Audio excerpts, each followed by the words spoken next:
Ya, selamat bergabung kembali di Tandang Tanya Jawab Tentang.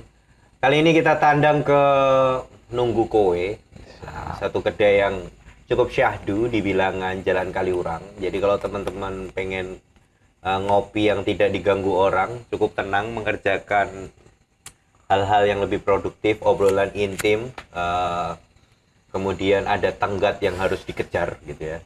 Saya rekomendasikan untuk tandang ke Nunggu Kowe. Kali ini kita akan ngobrol bersama tuan rumah tandang tetap saya lah ya. Tuan rumah Nunggu Kowe ada Mas Faris Nurhalim. Siap. Selamat malam Mas Faris Selamat Nurhalim. malam Mas. Apa kabar? Wah baik dong. Sehat ya? Sehat selalu. Nah, Mas Faris ini adalah salah satu orang yang cukup saya tahu sekali perjalanan sejarahnya gitu ya, karena dimulai dari pelanggan kedai yang cukup militan gitu ya. Ya. Jadi kalau di banyak kedai ada member platinum, beliau memulainya dari member platinum sebuah kedai di bilangan Seturan namanya Warkop Bardiman. Dan karena beliau ini orang yang baik gitu ya, orang yang selalu setia terhadap komunitas gitu ya, maka kemudian di kedai-kedai yang kemudian dikelola sama Mas Faris ini juga komunitasnya cukup berjalan dengan baik. Saya ingat banget di era tahun 2013 itu tahun berapa tahun ya? 13 tahun silam ya? 12 tahun silam. 12 tahun silam. Mas Faris ini adalah orang yang menginisiasi satu agenda yang kemudian menjadi embrio band-band besar di Jogja ya. Saya ini Caca sangat-sangat kabel loh Pak, serius ya. Banjir bandang artis. namanya gitu ya. Sekarang udah pada jadi artis. Sekarang lupa. udah jadi pada artis. Beliau dulu yang menginisiasi, menemui satu-satu gitu ya untuk mau nggak ngisi agenda gitu ya. Dan kemudian di perjalanan waktu beliau saya tahu betul itu memulai dengan street coffee di era dulu. Street coffee, jadi Mbak Street Coffee adalah ini beliau ini. Sekarang street coffee begitu menjamur di titik-titik strategis Jogja. Mas Faris memulainya bersama Kopaja, Kopi Pancal Jaya. Lalu kemudian di perjalanan waktu dia juga mengelola sebuah kedai kolaborasi. Ada namanya Nyata Kopi. Kemudian beliau juga yang membidani kedai yang cukup luar biasa di titik kota ya, Taruh Martani. Tahu teman-teman Taruh Martani pegawainya banyak sekali gitu ya. Parkiran selalu muntah-muntah. Berikutnya beliau juga ngelola Takom 1922 gitu ya. Dan kali ini yang paling baru beliau mengelola Nunggu Kowe. Dan juga ada namanya supplier namanya apa? Sebelah kopi. Sebelah Kopi. Nah, Sebelah beliau Kopi. adalah yang kalau kebutuhan apapun teman-teman bisa kontak beliau gitu ya. Gimana Mas ceritanya bisa sedemikian banyak yang dilalui perjalanannya gitu ya. Siap. Ini sesuatu yang menurutku nggak banyak orang-orang yang memulai dari customer, kemudian artinya punya sudut pandang pelanggan, lalu kemudian sekarang menjadi penyedia yang tentu ilmunya itu nggak sedikit nih. Oke. Piye ceritanya? Cerita sik lah ngono kan. Seko dalanan yo. Oh toh. Kelingan toh dipalai preman. Palai preman sih. Jadi, memulai itu dari yang paling menyebalkan ya Mas. Satu. Ya karena kita memulai itu dari nggak ada uang tuh Mas.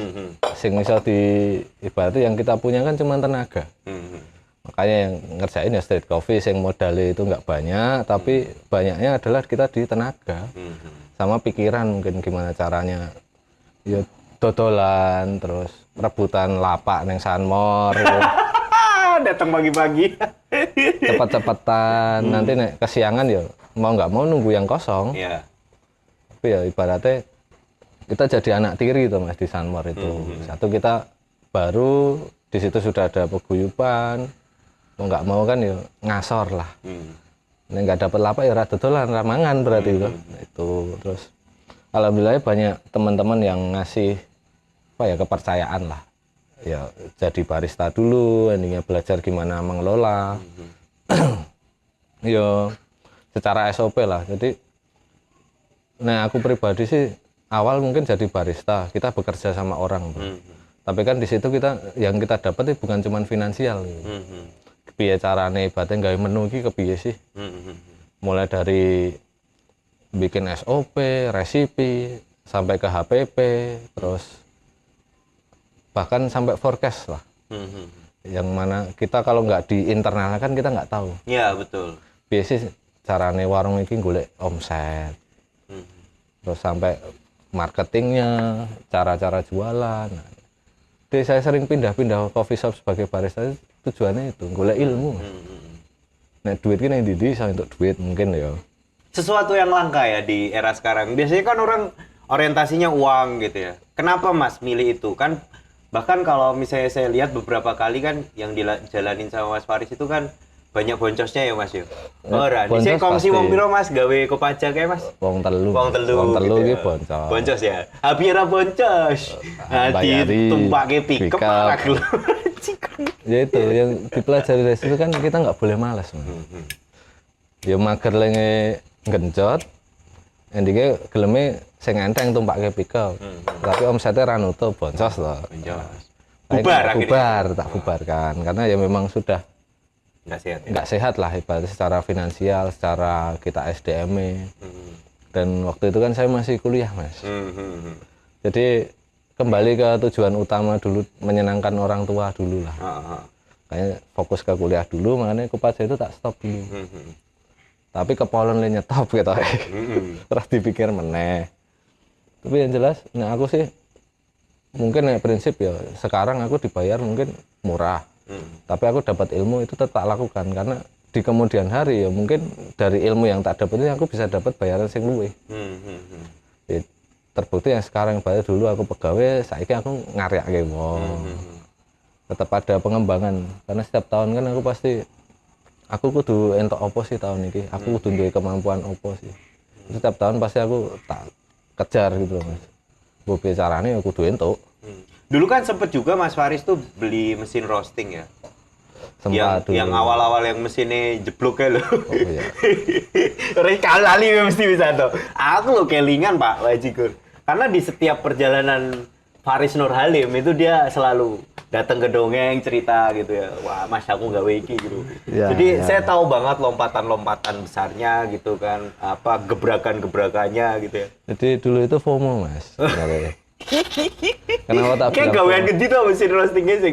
Gue mumet kayak Jawa Timur ya. terus Mas yuk. Nek nggak salah Jawa Timur, aku rada lali. Jadi nek dulu itu FOMO karena aku ngelihatnya ngerosting ki asik gitu. Mungkin ya karena sudah terlalu lama ngebar atau bosen lah lama-lama. Kita ngerostingnya asik. Nah ibaratnya kita ke tempat orang, Mas mbok aku ajari ngerosting kan nggak semua orang open gitu. Betul. Endingnya ya sudah kita bermodalkan aku ndek DT piro sih. Ya wis sing mesin yang sesuai budgetku itu yang mana. Terus teorinya ya YouTube Mas. Jadi Wong lawas banget iki yo. Roto-roto kan aku ini tandang yang sebelumnya itu kan kita mampir ke beberapa senior-senior kopi gitu ya. Belajar dari mana Mas? Otodidak, YouTube, ketemu orang, tanya. ya, YouTube ya? YouTube lebih banyak. Terus penyesuaiannya piye Pak? Kan kalau di YouTube itu kan mesin-mesinnya kayaknya proper-proper tuh yang dikontenin itu. Sebenarnya nek tak lihat tuh yang tak pelajari dari YouTube sebenarnya kan logika berpikirnya Mas. Oke. Ibaratnya di orang luar misal oh variabelnya apa wae. Jadi enggak tentang oh di mesin ini ada apa enggak, tapi oh mesin ini nek pakai variabel ini nanti hasilnya akan ini. Nah, itu yang ibaratnya tak ulik terus. Karena udah ada mesin tuh ya wis beli green bean ya wis tak ulik dhewe, tak bagi-bagi ke teman-teman. Jadi enggak langsung komersial Enggak, gitu ya? tidak. Saat itu enggak komersial. Jadi cuman sebenarnya yang menjalankan keinginan sih Mas, hobi. Aku pengen iso ngerosting ya wis. Nah, aku ora iso ajar neng wong ya wis tak tuku mesin. Tapi ya kembali ke kapital masing-masing ya Mas. Bisa men-spending itu enggak. Karena kan aku secara bulanan kan aku ibaratnya budgeting es krim kan. Jadi kopi itu salah satu hobi yang ibaratnya tak budget setiap bulan. Jadi aku punya ibaratnya spare money setiap bulan tuh yang tak tabung untuk membiayai keinginanku di bidang kopi. Ya entah itu beli roasting, beli green bean, atau trial apapun, alat-alat. Sing berarti modelku itu buka warung nyicil. beli V60 dulu, beli kettle, beli grinder, sampai endingnya kebeli mesin. Ada semua lengkap di rumah, wis buka ke warung. Jadi sebenarnya joinan itu karena aku butuh space, tempat yang aku punya alat, aku punya kemampuan mungkin, tapi aku nggak ada spare money yang untuk sewa waktu itu. Makanya kebanyakan aku join terus. Nah, itu terus endingnya boncos meneh. Iya, namanya belajar toh. Tapi itu ilmu yang mahal sih, Mas. Kan sama aja kayak kita kuliah lah ya. Wah ini kuliah S2 kita lah gitu, anggapannya ya misalnya rugi berapa gitu kan, setara dengan kuliah S2 gitu. Karena kan kita kan pikirannya kan ya mung itu. Terus ini ilmu urip ki saya larang. Oke. Dan saya sendiri mesti nek aku ra nyoba dhewe iki aku ra ngerti. Maksudnya memang orang kadang bilang, kowe ra tuku iki, ra worth it dan sebagainya, tapi nek di aku pribadi aku kudu nyoba sik. Nek ra iso nyilih ya aku tuku. Nek ra iso tuku ya wis ndelok YouTube sik apa piye. Jadi screening dulu sebelum ibaratnya kita melakukan sesuatu, dipikir matang-matang. Dan sebisa mungkin sih nek aku beli sesuatu ya sing ono nilai jualnya besok. Jadi ibaratnya bosan ya tak jual second masih ada feedback lah. Termasuk alat-alat pun kenapa aku belinya ya kayak yang mereknya sebenarnya bukan merek yang mahal, tapi ini banyak dicari. Kayak contoh grinder ya biasanya aku beli kan Mazer. Secara nilai jual kan masih secondnya ya saya dhuwur lah. Jadi ketika aku bosan atau pengen ganti sesuatu ya itu bisa tak uangkan dengan cepat lah, nggak banyak PR. Berarti alat-alat kacang goreng lah itu betul tuh. Kan Mas Faris ini termasuk salah satu yang cukup mampu gitu ya membuktikan bahwa komunitas adalah kunci daripada keberlangsungan satu usaha gitu ya. Dan saya tahu betul gitu ya kedai-kedai yang dikelola oleh Mas Faris ini cukup ramai lah gitu ya. Yo hitungannya nek bahasane wong bakulan poin lah, wah ini poin banget iki. Apa sih Mas kuncinya pengelolaan komunitas? Karena aku lihat kan sakjane kan, ya kalau boleh jujur ya, aku kan nek ngomong blak-blakan ya Pak ya Pak. Aman. Kowe kan wongnya atos toh. Bajingan iki wongnya atos tenan gitu. Tapi kok yo iso ngono ngelola komunitas. Padahal kan biasanya wong-wong komunitas iki kan wah kayaknya bayi wae males aku ngono. Tapi iso dadi ngono lho Pak. Piye kuwi kuncine, Pak? Positioning to, Mas. Wis ngeri tenan. Apa kuwi? Piye positioning? Positioning Mbok aku diajari bab iki. Kita ini kan memposisikan kita sebagai individu atau mewakili satu brand. Oke. Ya mungkin ibaratnya aku mewakili satu brand lalu konsumen tak pisui kan. Maksudnya ya tetap sebisa mungkin ngalus kebutuhannya apa, dan sebenarnya poinnya adalah di negosiasi sih Mas. Maksudnya gini, ya mungkin di teman-teman komunitas itu ada keterbatasan, satu keinginan konsep acara, atau yang kedua budget. Nah mau nggak kita itu ibaratnya menurunkan ego secara brand ya. Contoh Mas, aku nengkene paketnya 40.000 tapi budgetku mau 30. Mau nggak? Oke. Nah aku biasanya tetap tak iyoni sih, tapi dengan catatan ada perubahan apa-apa. Jadi lebih terbuka wae sih sama konsumen lah, baik itu komunitas atau umum ya. Iso ora nih. Nah memang nggak iso ya ngomong nggak iso. Tapi nek masih bisa diusahakan walaupun untungnya kecil, tetap tak gas ya Mas. Karena apa ya? Mungkin saiki aku entuk untungnya cilik, sesuk mungkin aku gede. Jadi kan wang sinawang toh.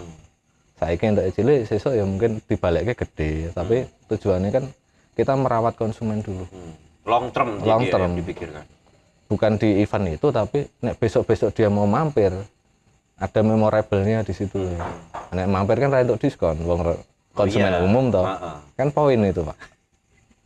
Gitu. Jadi kunciannya bukan di satu yang kita perdebatkan, tapi yang besok-besok. Nah, meyakinkan di pihak misalnya kayak orang yang kemudian di balik manajemen gitu kan. Misalnya kan kadang kan kaku gitu ya, terutama misalnya bagian finance gitu kan. Wah, raiso Mas. Iki tetep ra masuk hitungannya ya. Ngono kuwi piye Mas carane? Ya, kebetulan saya lulusannya finance ya Mas ya. Kuliah saya itu 7 tahun itu di keuangan. Jadi di finance itu yang mungkin ya yang jarang dihitung adalah posibilitas itu mendatangkan keuntungan di masa depan. Oke, bener itu. Nah, Jadi- untuk meyakinkan kuwi piye, Mas? Biasanya kan awake paling gontok-gontokan karo wong keuangan, Mas. Ya simpelnya lho Mas, saiki kowe nggawe komunitas, acara komunitas itu teko wong piro? Heeh. Contoh lah 100. Anggaplah 100 kuwi engko baliknya 5. Kenaikannya kan berapa? Itu satu. Yang kedua, sebenarnya biasanya tak lemparkan dengan budget marketing sih Mas.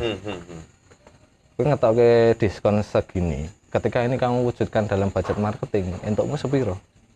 Kan pasti nek outlet sudah berjalan ada data empiris lah. Betul. Aku nggak promo iki mau nggak omset piro dan sebagainya. Nah itu yang tak perbandingkan. Karena sejatinya diskon kan budget marketing loh. Betul. Ya lebih mending kita memberikan budget marketing itu secara beneficialnya yang lebih proper. Ya misalkan acara komunitas kita support, satu komunitas ini kan simple lah, komunitas mobil sing melu bapak tapi kan nek kumpul mesti ono anak bojone. Betul. Nah, yang jadi poin itu bukan bapaknya, tapi anak bojone iki sing jajan. Karena kan anak bojone itu tidak include di paketan anggota. Iya. Biasanya loh. Biasanya gitu. Tuh. Kan ra mungkin ya ngorong dinengke ngono ya, ngelak nggak dinengke mungkin. ngono. Dan mayoritas kan mereka jajan sendiri. Nah, itu yang sebenarnya yang kita ajukan dalam artian oke, kita memberi diskon untuk 100 orang ini. Tapi 100 orang ini akan bawa berapa orang? Yang ini jadi poin. Ya simpelnya dihitung wae bapak karo ibune wae. Bapaknya kena diskon, ibunya kan normal. Karena rata-rata komunitas biasanya seperti itu. Kalaupun include ya paling tidak kan kita perbandingannya secara harian wae. Kita tinggal pirang jam untuk badi piro sih? Perputaran konsumennya berapa? Jadi memang harus dirigidkan ya Pak ya, Nah, aku supaya tetap tak rigid, meyakinkan Pak. itu ya. Karena ya kembali kita nggak boleh males tuh. Namanya opportunity itu kan lebih baik opportunity yang bukan sifatnya cuma spekulatif, tapi ada data empiris ya. Menurut Mas Faris lebih baik memberikan budget untuk komunitas atau memberikan budget untuk belanja iklan? Misalnya manggil KOL gitu ya, apa influencer.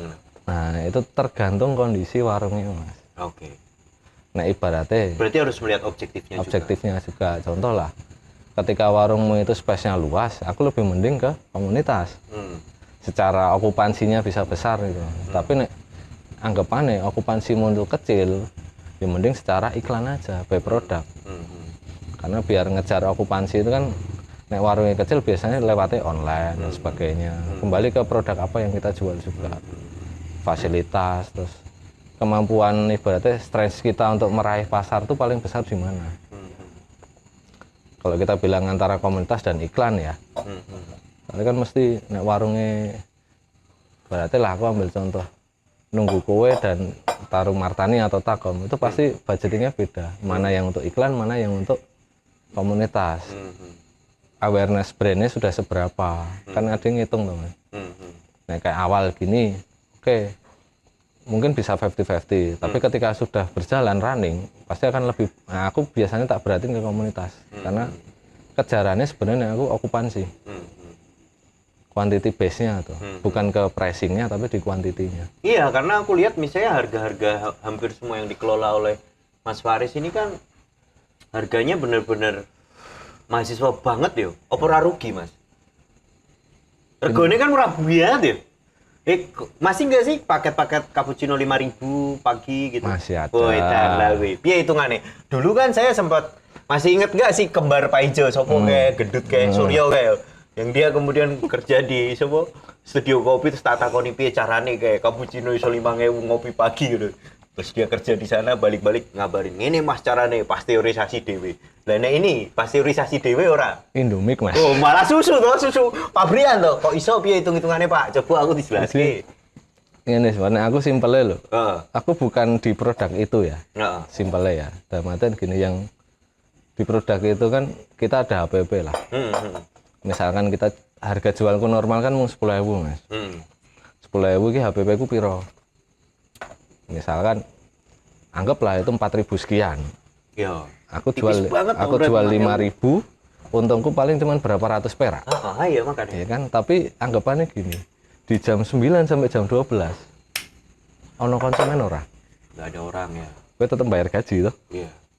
Lah ibaratnya aku padha bayar gaji, mending aku nambahi 200 perak toh. Untuk tambahan 200 perak itu dengan promo. Kan aku dapat keuntungan untuk mensubsidi nilai gaji yang sama aja tak keluarkan setiap hari. Iya. Jadi artinya sebenarnya waktu benar-benar uang itu dipraktekkan tidak hanya harus dalam tuh. paribahasa ya Pak ya. Nah iya kan kita udah bayar orang toh, nek ibaratnya wong iki ra kerja ya maneman tuh Mas. Itu makanya tak kasih promo itu ya biar intinya ya lebih efektif secara bukan cuman per menu ya, nek per menu mungkin ora cucuk ki mung berarti Rp100, Rp200. Tapi kan secara impactful ya aku entuk subsidi untuk bayar gaji orang yang bekerja di jam itu. Misalkan lah 3 jam itu ada ngetokke duit piro 50.000. Saka promo iki aku bisa entuk profit 10.000 misalkan. Ya kan kita tersubsidi. Iya. Tapi kan poinnya di situ adalah orang yang datang akan lebih banyak. Dan orang yang datang ini nggak semua pencinta kopi, Pak.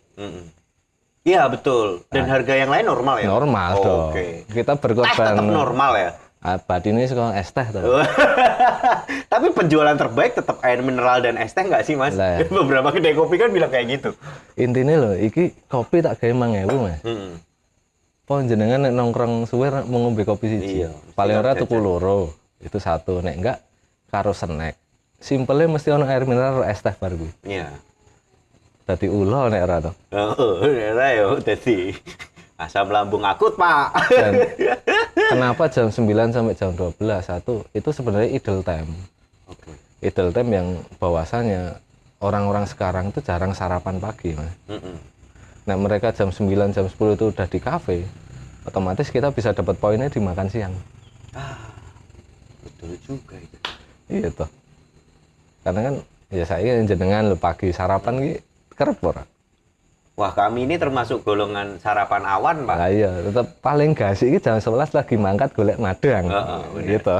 Anu apa ya jenenge kuwi breakfast lunch. Oh, ora sih, Pak. Tuh. Jadi lebih dekat ke ibaratnya ke kebutuhan orang tuh apa sih? Tapi prinsipnya promo itu kan gimana caranya orang datang. Namanya promo kan kita berkorban. Ya berkorban iso boncos iso entuk untung. Satu hal lagi Mas, kan Mas Faris ini spesialis masal ya yang dikerjakan ya. Wis pokoknya oke, jembar-jembar, kursinya oke, agenda gayeng lah gitu ya. Kedai-kedai bahkan beberapa aktivasinya lewat live musik ya. Masih ya jalan sekarang live musik? Masih. Nah, itu kan salah satu yang mengundang massa ya. Nah, ada satu karakteristik gitu ya di pengalaman saya di masa lalu waktu saya di Bardiman itu. Ya. Iya, mengelola produk massal itu salah satunya kita ketemu customer-customer yang dalam tanda kutip agak unik gitu ya. Misalnya apa ya? Tahu ada asbak, fungsi asbak adalah untuk meletakkan rokok misalnya kayak saya dan Mas Faris sekarang gitu ya. Tapi biasanya golongan-golongan massal itu dia akan meletakkan asbak itu di apa namanya? Piring lah, di cawan lah, neng cupin. Nah, iya nih cupin lah paling sering lah. Habis itu di ini apa namanya di gelas gunung-gunung gila. Miso-miso ra Mas, karena saya tuh kok ngelihat fenomena beberapa orang, beberapa owner coffee shop gitu ya, yang dia itu selalu mengupload ini orang nggak punya bla bla bla bla, tidak tahu literasi bla bla bla gitu kan. Yang kemudian di sisi lain aku ngerasa bahwa ini marah-marah kokan gitu kan, energi negatif gitu. Sebenarnya aku pribadi ya Mas, aku nggak pernah mempermasalahkan itu ya, karena prinsipnya kan kita melayani ya. Ibaratnya ketika memang secara kita sudah menyediakan fasilitasnya nih, cuman kan kita nggak bisa memastikan konsumen itu akan mengikuti aturan. Ya contoh simpel lah di outlet Takom gitu. Wis ana tulisan dilarang membawa makanan minuman dari luar. Ning arep tulisan ya bisa mangan batagor saka njaba. Nah, terus bagaimana itu mensiasatinya Mas? Itu kan berarti loss ya, hitungannya potensi loss. Potensi loss. Nah aku sih sebenarnya lebih ke edukatif aja. Edukatif tetap ditegur. Nanti nek ibaratnya di sisi aku pribadi, tak tegur karena itu memang aturan. Nek memang dia anggapan lah marah atau apa ya silahkan komplain nggak apa-apa. Karena itu adalah keputusan perusahaan, bukan keputusan pribadi gitu. Karena kita menjaga brandnya. Nah, ibaratnya dia mau komplain atau apa ya silahkan karena aturannya sudah ada. Yang penting kan secara disposisi aturan itu sudah jelas. Jadi rata-rata ketika menghadapi seperti itu ya aku simpel, konsumen adalah raja, oke. Tapi ketika dia membeli di kita loh. Malah ada beberapa kedai kopi yang misalnya seperti di Mari Ngopi misalnya, Mas Akrom tuh, dia bilang gini, yo nek go panganan yang jopor apa-apa sih, pangan yang kono apa-apa, neng sampahnya digowo. Makanya prinsipnya kan dia tidak terganggu. Tapi kan kembali poinnya ada di sampai gowonen dewi. Itu kan bagian dari edukasi juga. Nah, maksudnya ben kowe iki duwe pengertian dalam duwe pikiran lah. Bahasanya kamu itu duduk di tempat yang sifatnya komersil. Jadi kamu ada tanggung jawab secara konsumtif untuk beli. Tapi kan mungkin ya beberapa saat lalu viral Rojali dan sebagainya. Nah, Rojali oke ra, Pak? Mesti ono ya. Wah, hampir tiap hari ya. Simpelnya loh, Mas. Nek ditakom lho. Yo nggawa galon wae ono. Dian tenane. Ada. Sikur iki wong Solo tenan iki nggo galon iki Pak, bakulan kok piye? Satu nggo galon, terus salah satu brand fried chicken yang Jogja banget itu berapa karton. Berapa karton dimakan bareng di situ. Waduh. Terus jadi Takom itu dianggap seperti layaknya lah auditorium kampus yang ibaratnya kowe iso kumpul ning kono bebas. Lebih tepatnya layaknya tempat piknik, Pak, karena dia kan bisa di halaman yang hijau, gelar tikar gitu ya. Makanya kan aku selalu mengedukasi ke teman-teman dalam artian gini, yo kebingungan teman-teman di lapangan kadang nek tak tegur engko anu Mas komplain dan sebagainya. Ya sebenarnya posisi manajerial ini yang penting, Mas. Yo nek komplain ya wis. Memang secara brand kita kena, tapi ketika ditelusur ke bawah nilai kerugian itu akan lebih besar ketika kita membiarkan. Iya betul. Jadi, nah aku lebih condong, wes didu banteng sisan. Iya. Karena bahwasanya itu mengedukasi teman-teman konsumen juga. Kamu masuk ke kafe itu ada tanggung jawab secara konsumtif. Simpelnya nek dia bilang lah, aku mau neng kene lho Mas, ra nganggo kursi, ra nyampah dan sebagainya. Cuman di rumput lah nek ditakom. Jadi, sing mereka nggak mikir kan mereka masuk di neng takom ki wis ana satpam. Iya. Satpam ora digaji. Terus yang kedua mereka duduk di rumput, menghidupi rumput itu ora nganggo duit. Jadi mereka tuh menganggap ya aku mau ngene iki ora merugikan, tapi sebenarnya nek ditarik lurus ketika kamu siapa yang bersihin sampahnya, sapa sing ngetoki rumpute, sapa sing nyirami, sing ngewangi noto parkir. Nah, ini kan bagi mereka bukan sesuatu yang digunakan untuk ibaratnya kudu tak apresiatif gitu loh. Ya simpelnya aku bilang ke teman-teman ya itu bukan konsumen kita gitu kan. Ya mau ke warung lain ya silahkan karena kita ada rule di situ kan ya kue teko rono ora oleh nggo panganan saka njaba. Itu udah aturan yang jelas itu loh. Nah, kamu mau pindah warung ya silahkan. Tapi termasuk yang ini ya, nggak yang seberisik teman-teman yang lain ya, apa namanya Mas Faris dan kawan-kawan di banyak kedai yang dikelola itu ya. Walaupun misalnya setiap saat ketemu Rojali gitu ya. Kan kemarin ada yang berisik banget tuh kan bikin konten gitu ya. Wah Rojali bla bla bla bla gitu kan. Sebenarnya aku tapi luwih anu ya Mas ya, luwih wise wae ya. Ya kita sing ngatur Gusti Allah. Satu itu jadi loss memang, itu jadi loss. Cuman bukan berarti kita nggak bisa secara preventif di tim kita sendiri ya, internal ya. Maksudnya berarti kan nek kita sampai speak up, itu bagus untuk yang lain. Tapi nek aku sendiri, nek aku masih bisa menyelesaikan secara internal, ya ngapain orang tahu tuh. Betul. Ada beberapa hal, saya itu sempat belajar Mas Faris ya.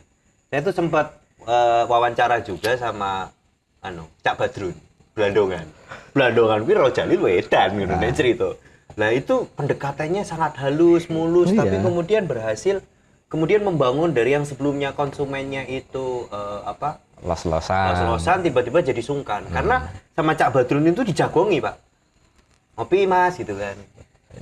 Kan banyak nih, orang banyak nih, ternyata nggak pesen gitu kan. Dah gini aja Mas. Saya traktir. Sungkan, Pak. Bar kuwi. Akhirnya teko. Orang mungkin ra pesan gitu loh. Nah, pendekatan-pendekatan itu yang kemudian tidak banyak diulas karena lebih kemudian menyalahkan ke customer gitu ya. Iya, jadi memang nek di Takom sendiri Mas, yang paling emosi itu sebenarnya bukan di internal kami. Oke. Tapi konsumen yang Lain. konsumen lain, karena mungkin ya erat kaitannya dengan alma mater dan sebagainya, terutama di momen-momen ospek gitu loh. Iya. Mungkin kan ono sing wis ibaratnya angkatan lama lah di situ atau dulu kuliah di situ. Terus sempat beberapa nge-DM, aku mbok ditegur Mas, aku malu ya ngeliatin kelakuan itu. Ada angkatan. Ya, saya pribadi ya mungkin mirip dengan yang Mas Renggo tadi bilang ya. Kita secara wes saja. Preventifnya serangan-serangan kita adalah serangan secara psikologis. DKI menu, ditekoni udah siap pesan belum? Ada yang simpel lah, tanyain aja. Pesanannya sudah nyampe belum? Nah, terus belum pesan, KI menu. Ora pesan-pesan tekonin. Nah, ini teman-teman. Jadi sebenarnya banyak kiat-kiat lah daripada kita kemudian lebih ngotot-ngototan. Ya sebenarnya memang sudah mentok sama-sama ibaratnya sampai ke penjurusannya ya, kemungkinan dia bisa berkelahi ya mending udah keluar aja. Agak mengganggu karena sifatnya ya kita jualan dan kembali konsumen itu adalah raja. Arep iki ibaratnya buang ning ngisor lah kayak gini. Tel. Diomong asbaknya jembar ya, Mas. Ya enggak apa, tapi kan logika loh jenengan nongkrong ini ki buang latu ning ngisor ya. Nek server emisi agak tak sapuin. Sungkan, Pak. Sungkan Ini lama-lama. manusia itu. Makanya kembali efek serangannya adalah secara psikologis. Nah, yang tak pakai itu secara psikologis. Gimana caranya brand ini dekat dengan konsumen. Yaitu yang terjadi di Takom sampai Agustus itu pasti jadi ajang untuk ngumpul. Terutama ospek ya. Nah, satu poin kita sebenarnya di area. Takom itu di lingkaran red zone kampus lah kita bilang. Iya, betul. Yang kedua, di area situ ada nggak tempat yang bisa untuk kumpul sampai ibaratnya 500.000 orang, tapi tanpa reservasi. Kapasitasnya berapa sih Takom tuh, Mas? 1.000 lebih. Mas. Wah, ayo gede tenan nih, guys. Kursi itu ada 600 kursi tok. Kursi tok. Itu belum include yang di rumput ya. Itu. Jadi sebenarnya poin kita kan di kapasitas. Lebih mending ibaratnya tarik semua konsumen. Apa sih Mas hal yang cukup merepotkan dari pengelolaan kedai yang besar dan massal gitu kan? Jadi pengelolaan kedai itu yang pertama SDM itu jelas PR toh. Ya. Karena kita mengurusi berapa puluh kepala. Yang ibaratnya secara pemikiran beda-beda. Ada yang pemikirannya sudah dewasa, ada yang masih bayi-bayi. Baper-baperan, terus ibaratnya kemampuan untuk beradaptasi teman-teman itu kan kadang berbeda-beda. Contoh kita kasih training hospitality, biasanya kadang bingung, sedino dilakoni sedino ora. Pengetatan sih Mas, sama yang susah itu sebenarnya gimana kita mengefisienkan budgeting. Yang jatuhnya warung yang gede itu resikonya tinggi. Iya. Karena apa? Nek kue bolong, ya wis. Secara finansial kamu drop omset, pegawainya tapi kudu tak kei pangan toh. Iya, betul.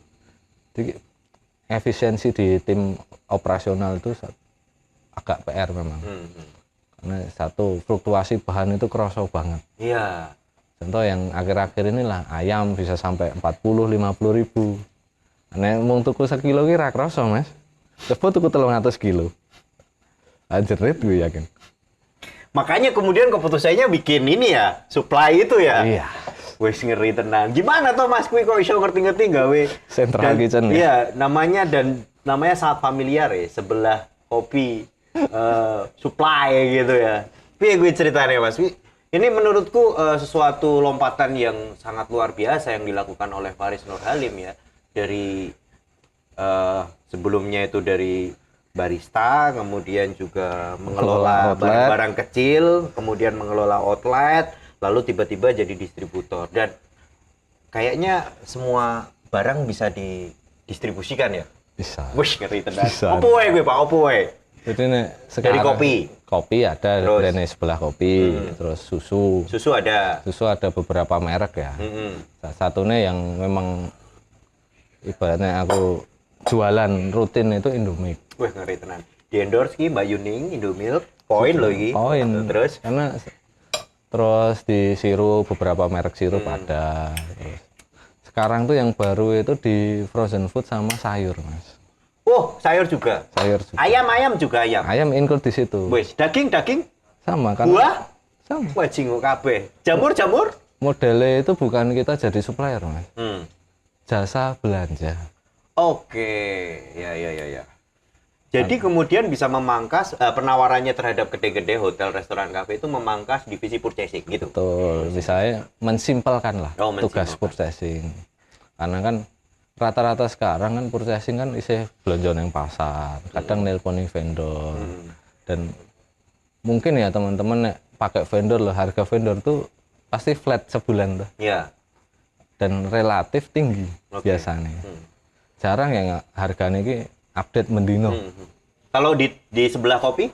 Sebelah kopi, suplainya itu kalau untuk sayur dan bahan-bahan basah ya Mas. Tetap Update. info update per hari. Ngeri tenan. Karena sistemnya adalah jasa belanja. Hmm. Jadi aku mempraktekkan sendiri loh. Ketika kita hiring purchasing, 1 bulan tuh bayari gaji, operasional motor, terus isi maintenance motore, yang kedua efisiensi waktu. Nah ini tak nilai pirang yuto sih sebulan gitu. Terus ketika tak vendor kan, aku selisihnya itu berapa, selisih harga ini berapa, sampai intinya ketemu ini lebih menguntungkan yang mana. Itu kembali ke tim internal manajemennya ya. Tapi tujuanku sebenarnya buka retail adalah ben warungku HPP-nya murah. Oke, berarti sebenarnya untuk kebutuhan internal dulu, Iya, baru eksternal ya? eksternal. Cuman itu tak mulai itu kan baru mungkin ya naik retail itu baru sekitaran 4 bulan Mas. 4 bulan. 4 bulan itu Termasuk susu dan lain sebagainya. Kayaknya dulu lama deh. kopi dulu. Oh, kopi ya. Tapi naik susu-susuan dan yang lain kan baru 4 bulan terakhir ini tak kejar. Mosok aku ketemu awakmu wis suwe ya? Wis mes tahunan ya wae. Belum, Mbak. Mosok. Ini baru segitu. Oke. Jadi intinya ya HPP. Karena apa? Ya quantity base penggunaan warung ini kan besar. Iya. Nek dia bisa dapat pricing yang lebih turun, otomatis secara profit aku akan dapat. Jadi sing tak kejar sebenarnya penurunan HPP. Sama apa namanya? Prioritas orderan. Ketika kita outlet dengan kita distributor lah ibaratnya, kita akan lebih diprioritaskan oleh pabrik tuh. Betul sih. Secara jalur, secara keamanan stok. Nek mungkin loh ibaratnya kembali ke tadi nek mau tuku sak karton rong karton dodoki Superindo iso. Selisih harganya nggak akan terlalu impact loh. Tapi ketika kamu sudah bermain seminggu ki 50 karton, 60 karton, nah, kaca emang ewu jerit Mas.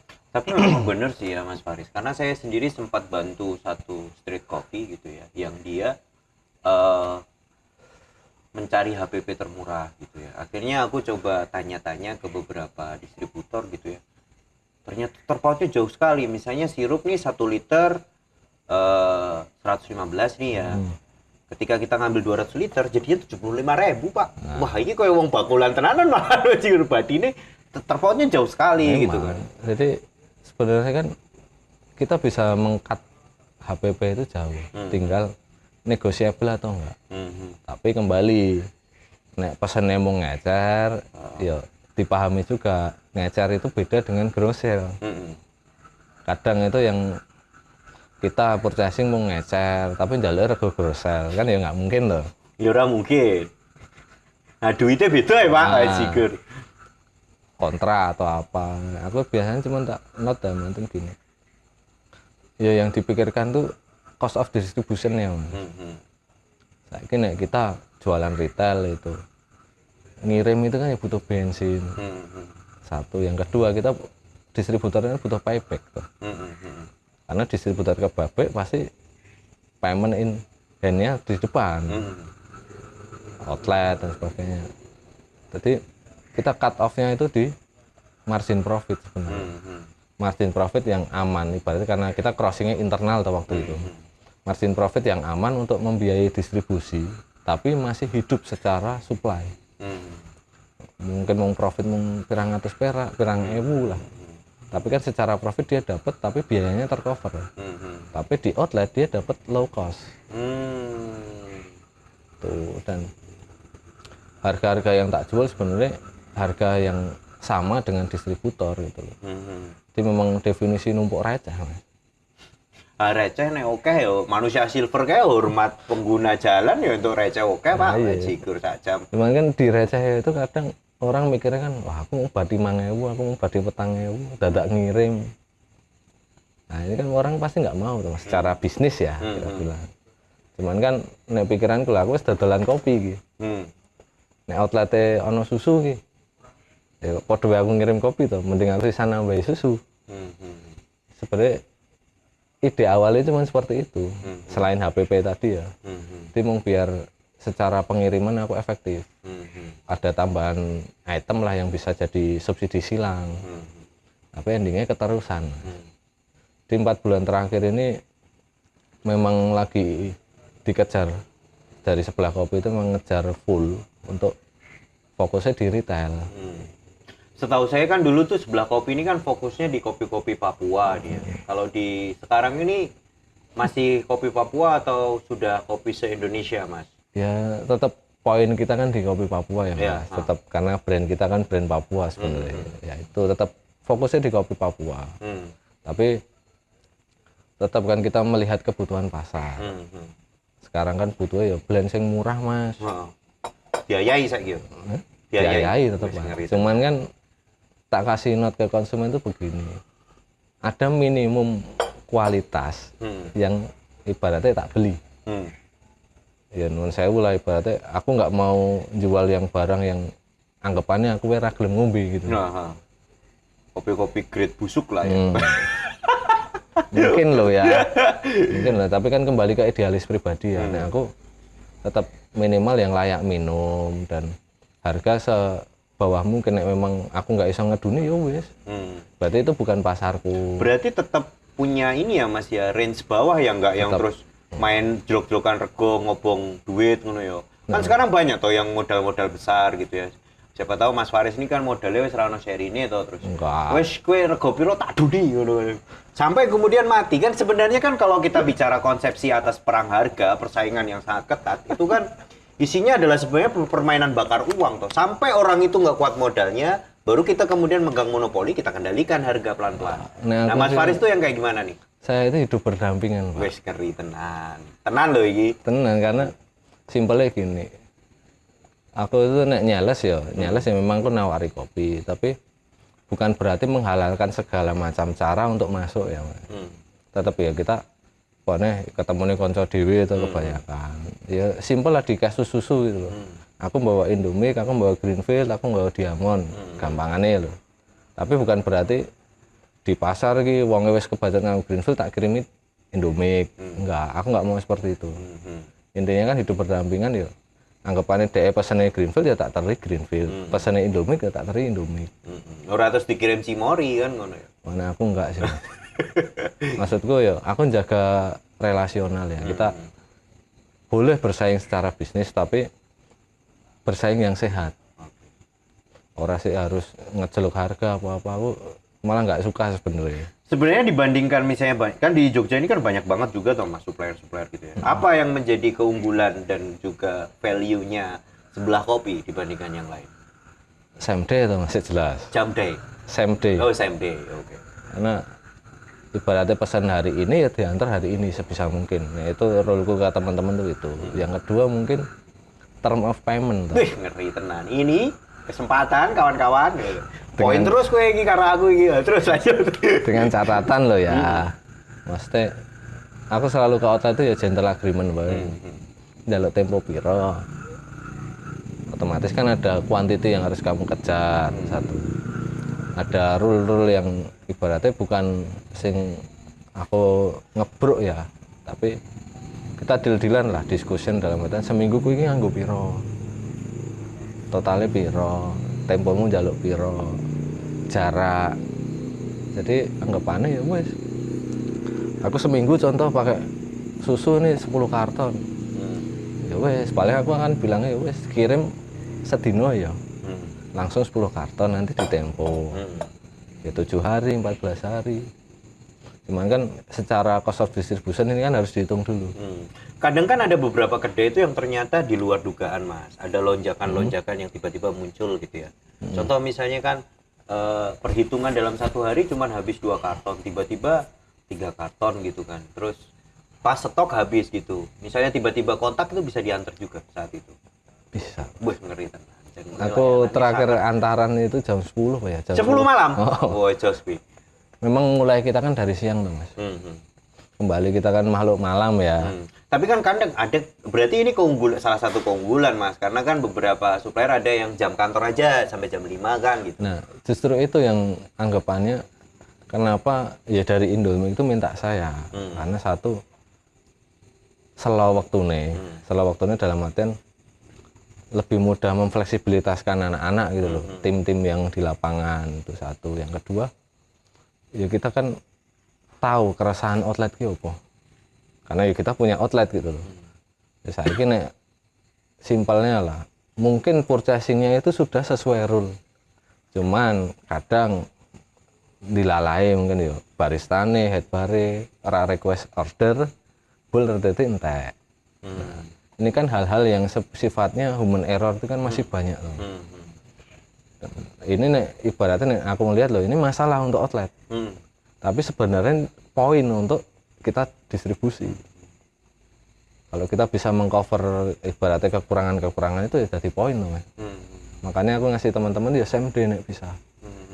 Karena ya pasti ada miss-miss seperti itu. Nek distributor kan biasanya H-1 dikirim besok.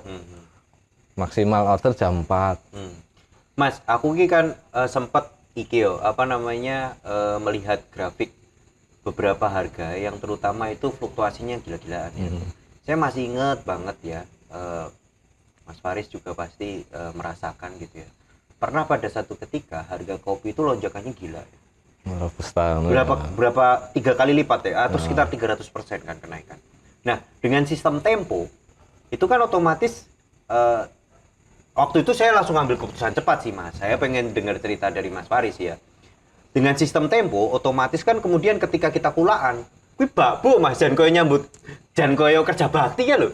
Baru kuwi langsung tak cut, aku wis ra gelem neh tempo, nek gelem tempo maksimal seminggu. Semua harus cash di depan gitu kan. Nah, pas situasi kayak gitu gimana Mas? Ya, kan kita udah bikin kesepakatan nih harga stabil dalam 1 bulan, 2 bulan, 3 bulan, bahkan ada yang setahun gitu ya. Ada beberapa kawan yang ceritanya gulung tikar Mas. Karena dia wis kebacut ora ono term of condition iki ra ono sing perubahan karena ya kuwi jangan di luar dugaan Mas. Tiba-tiba kenaikan ekstrim tuh waktu itu. Ora sih waktu itu. Tapi aku ngerasa kok kenaikannya dedel kayak lho. Jadi aku memang jarang kontrak Mas. Oke. Satu ya. Tapi ketika pun aku kontrak, anggapannya ya mau ada apapun di depan ya itu udah tanggung jawab kita. Oke. Gampangannya ya kowe padha judi itu Mas. Setahun sesuk kowe entuk poin apa njeblok. Tapi aku biasanya ketika aku memang dealing kontrak, misalkan 1 tahun gitu, kebutuhan kopi ini piro, itu tak sediakan dulu di awal. Oke. Tapi kembali ke capital ya, maksudnya aku sebisa mungkin. Gue masuk logis tepat. Maksudnya kemampuan kita walaupun menyediakan pas kulaan yo tetap.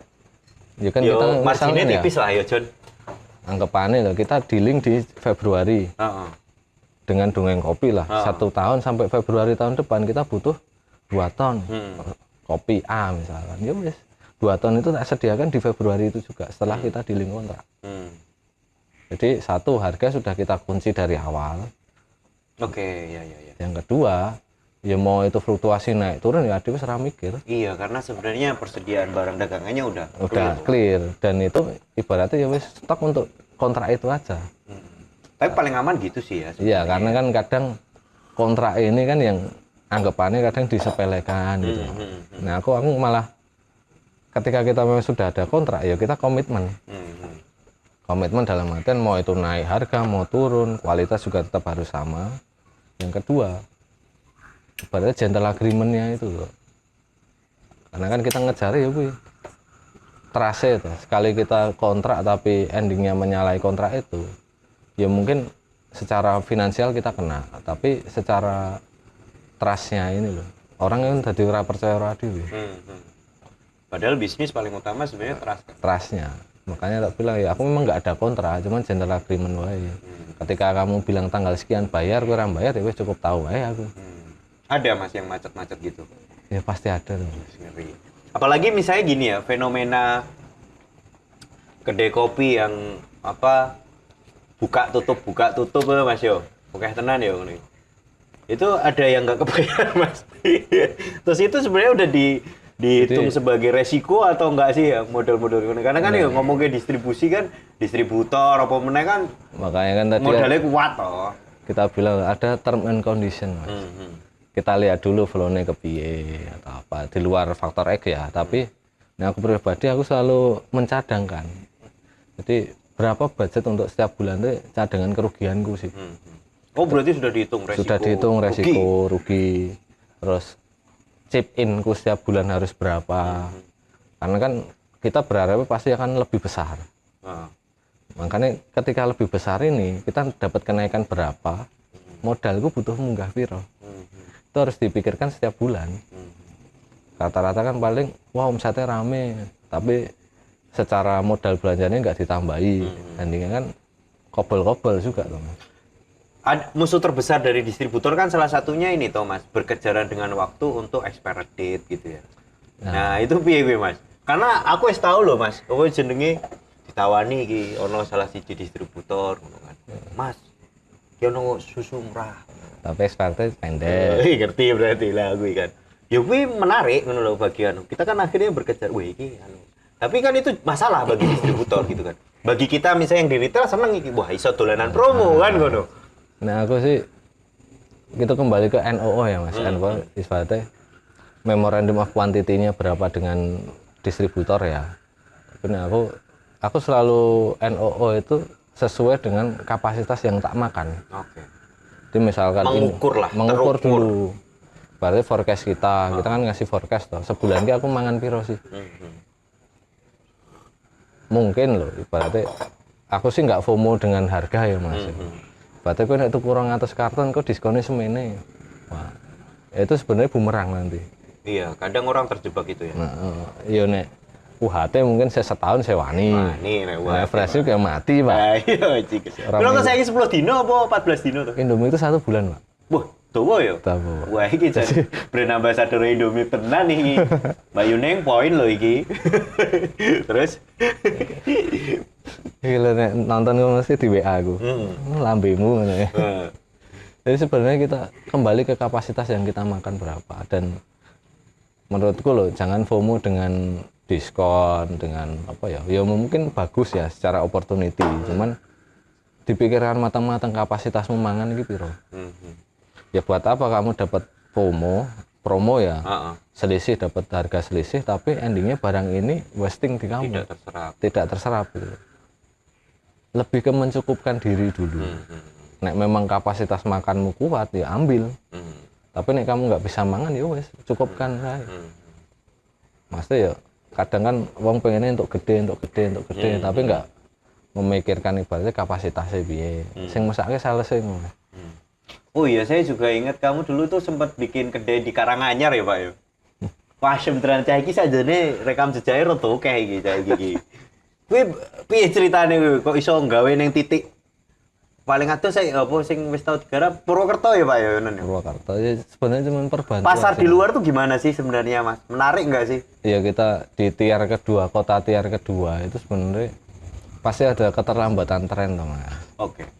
Jadi mungkin ya di Jogja ini udah viral, tapi di luaran itu belum, lagi mau mulai. Jogja trennya udah redup, di sana baru viral. Ya pinter-pinter kita berarti membaca keadaan sih. Karena tren kopi susu contoh di Jogja udah masif, di luaran kota tempat kayak Purwokerto, terus Karanganyar itu baru mulai. Mereka masih hobi dengan ibaratnya manual brewing, sing teko neng warung di Pendekari lah. Saya kira aku jarang ya ketemu pendekar. Gue kan bisa salah siji pendekar, Pak Jon. Nek teko nang warung kopi pendekar itu. Saya kira wis anu ya pensiun ya. Enggak sih. Nah, aku lebih ke prinsip kan kopi ini enak kabeh Mas. Jadi ya, Iki longko iki bisa niki wong kopi iki. ini enak kabeh, tinggal itu sesuai seleramu apa enggak. Ora ono kopi sing ra enak. Tapi bahwasannya kita menghargai satu gelas ini kan ya kita minum. Nah misal ngaranmu iki dudu seleramu, ya komplain ora apa-apa. Tapi lebih mending disampaikan gitu loh. Daripada tak ndem dhewe itu. Kok sesuk ora teko neh ning warung kuwi. Lebih baik itu disampaikan jadi bisa buat evaluasi di warung itu. Dan itu bagian dari kepedulian juga terus. Iya, karena kan kita sebagai ibaratnya loh, wong sing neng kopi ya, nek koncone akeh dalam artian loh. Di sekitaran kita banyak warung kopi ya kita patutnya seneng. Karena apa di daerah itu berarti akan ngangkati ramu ngadewi-dewi gitu. Ono koncone. Paling tidak orang kan akan datang ke daerah-daerah itu tuh. Ini berarti gue tadi kolam ikan sing iwake ya gede-gede gitu. Ora mung adewe tok le mancing. Tapi memang di situ ada persaingan. Makanya tadi tak bilang warungnya oleh bersaing. Sing duwe iki yang ngopi bareng ngono ora apa-apa. Ya kudune ngono, Pak, kan ngono.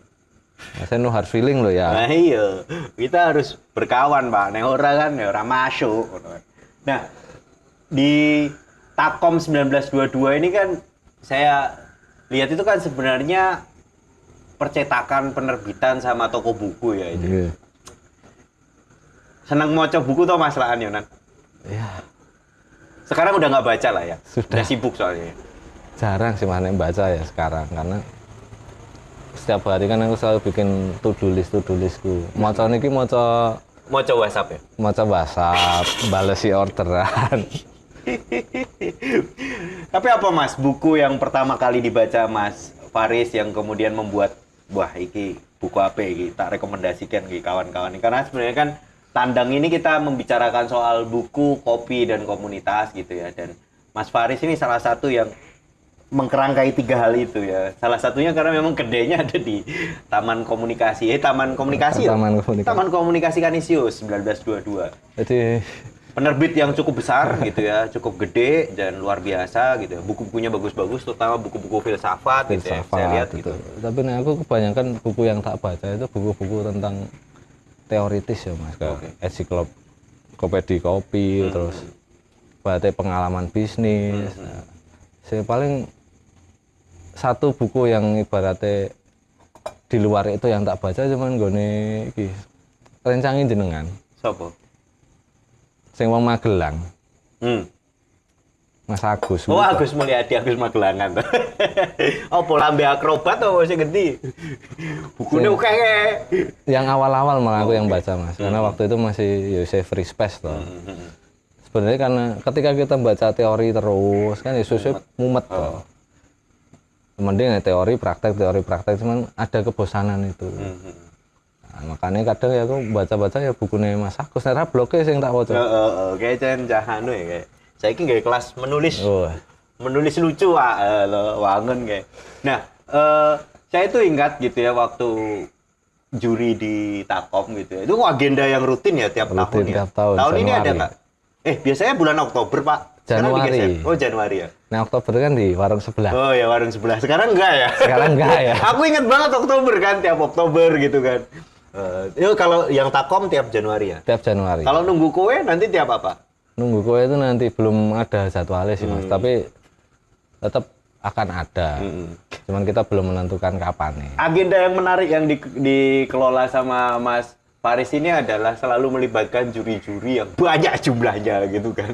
Dan kemudian dengan peserta yang banyak sekali juga. Dan itu menurutku sesuatu event tahunan yang teman-teman harus sambangi, datangi. Karena itu tempatnya ajang reuni silaturahmi dan saya senang banget gitu ya. Dan satu hal yang menarik saya waktu juri itu dibawain buku teman-teman. Ini kan biasanya orang dibawain apalah ya gitu ya, merchandise apa aja, dapat kaos, dapat buku gitu kan. Itu kan artinya sebenarnya meneguhkan bahwa Takom adalah sebagai warung kopi yang juga literasi lah. Literasi banget ya. Kan beberapa kali bedah buku berlangsung ya di sana ya. Sering sih Mas, cuman kan kita lihat momentum juga dalam artian Takom itu kan setnya untuk kita sebenarnya ya yang diinginkan itu untuk belajar. Oke. Makanya kan Itu bukanya 24 jam ya? cuman sampai jam 12. Oh, jam 12. Tapi buka pagi. Buka pagi jam 9. Oh, jam 9. Tapi kan ketika di situ anggapannya orangnya itu dibikinkan ambil biar dia itu paling tidak produktif, entah dia membaca, entah mengerjakan sesuatu. Makanya Mas Renggo datang ke sana, terutama di area lantai 2 itu pasti udah laptopan kabeh paling enggak. Iya. Ada satu media yang mengantor di sana juga kan. Ya, IDN dulu Times. IDN. Masih ya? Udah enggak, Mas. Oh, udah enggak IDN Times. Terakhir tuh bulan kemarin ya. Oh, bulan kemarin.